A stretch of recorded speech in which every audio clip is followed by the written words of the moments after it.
Lauryn Hill.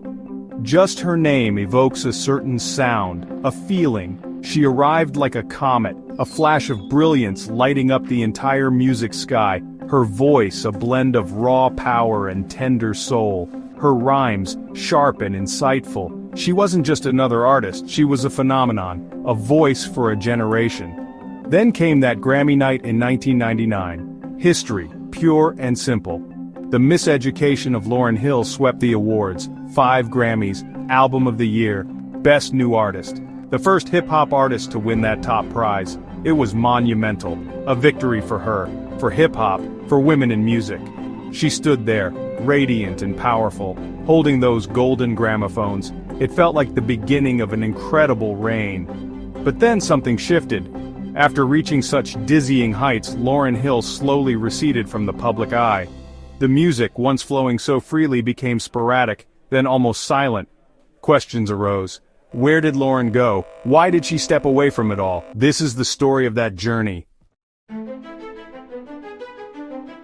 Her story really starts in South Orange, New Jersey. A young woman with a powerful voice and an undeniable stage presence. Even then you could see it. Lauryn was drawn to music early, singing in school, acting too. She had that artistic fire. She met Pras Michel, then Wyclef Jean. Together they formed a group, the Fugees, initially called Translator Crew. They were young, ambitious, finding their sound. Their first album, Blunted on Reality, made some noise. But it was the score in 1996 that changed everything. That album was massive. It took over the airwaves. Killing Me Softly, Ready or Not, Fuji La. These weren't just songs. They were anthems. The Fugees offered something fresh, a blend of hip-hop, soul, reggae, and Lauryn. She was the undeniable heart. Her vocals soared, her verses hit hard. She was a star within the trio. Eventually the Fugees went on hiatus. Lauryn's talent was too immense to be contained. The world was waiting.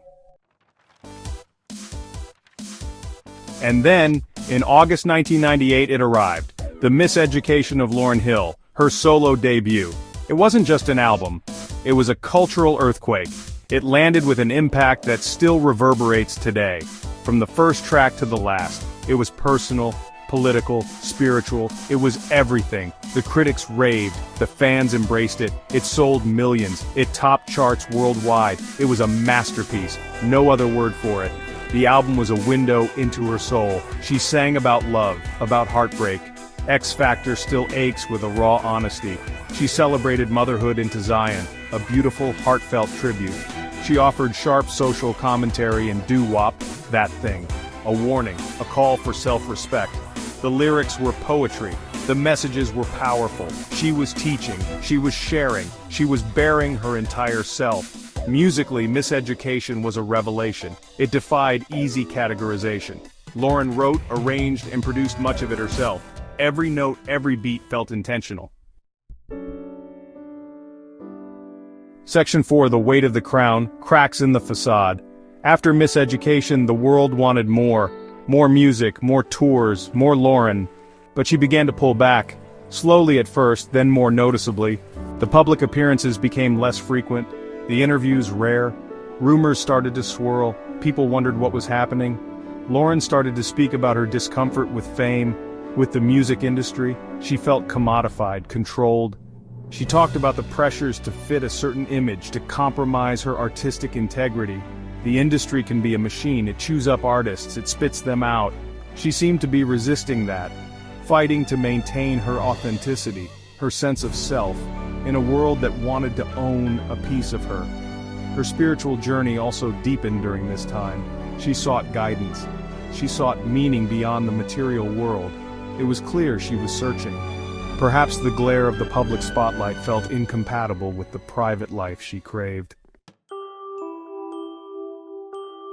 Section 5, Unplugged Honesty, A Soul Laid Bare. In 2002, Lauryn returned to the stage for MTV Unplugged None 2.0. It wasn't the comeback many expected or perhaps wanted. Gone were the polished arrangements of Miseducation. Instead, it was just Lauryn, her acoustic guitar, and her raw, unfiltered emotions. She sat on a stool, pouring out her heart, her frustrations, her pain. It was a stark, almost unsettling performance. The songs were new, intensely personal, interspersed with long, spoken interludes. She talked about her disillusionment, her struggles with the industry, with fame, with herself. She cried. She seemed fragile, yet there was a fierce honesty in her words, a desperate need to be understood, to explain why she had retreated. It was like witnessing a public therapy session, uncomfortable for some, profound for others. The reaction was deeply divided. Some critics panned it, others saw bravery in her vulnerability. It was a bold artistic statement, a rejection of expectations. Section 6, System Shock, Tax Woes, and Hard Times. The pressures didn't just come from fame or artistic struggles. Legal and financial troubles began to mount. Even the miseducation, her crowning achievement, wasn't without its conflicts.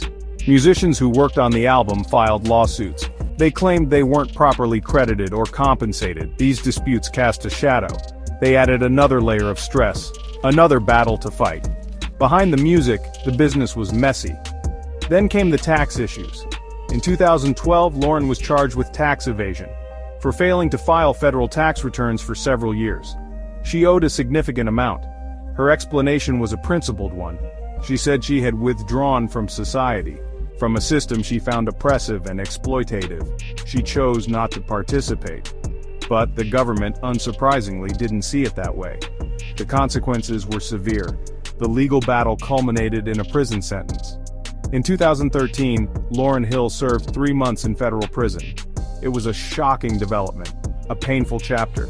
Seeing such a gifted artist, such an influential voice, behind bars, it was a stark reminder of how far she had drifted from that Grammy stage. The public reaction was mixed. It was a difficult time.